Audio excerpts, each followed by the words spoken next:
অবহেলিত বাটোয়ালি, কোনো শিক্ষা প্রতিষ্ঠান নাই। আমি স্কুলের জাতীয় সদস্য ইকবাল হোসেন।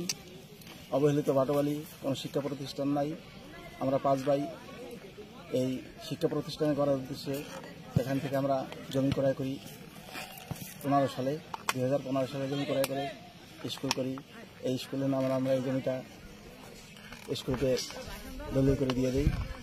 এই স্কুলে থেকে আজকে এই বিগত বছরে প্রত্যেক বছর এসএসসি পরীক্ষায় ভালো রেজাল্ট করে এবং এই খেলার মাঠ এই কালকিনি থানার দূর দূরান্ত থেকে বিভিন্ন জায়গা থেকে লোকজন ছাত্ররা আসে, খেলাধুলা করে।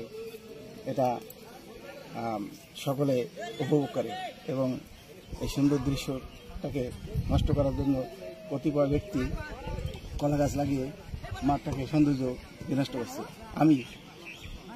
আমি বাটোয়ালির স্কুলের পক্ষ থেকে আমি চাই এই সুন্দর পরিবেশটা গড়ে তোলার জন্য, মাঠ পরিষ্কার করার জন্য, যাতে এদেশের ছেলেমেয়েরা এখানে খেলাধুলা করতে পারে, স্কুলের সৌন্দর্যটা ফিরে আসে। আমি একজন খেলাধুলা করি সর্বদা। এখন বর্তমানে এই যে কলা গাছ লাগায় মাঠের পরিবেশটা নষ্ট করছে, যাতে খেলাধুলা হইতেছে না বর্তমানে।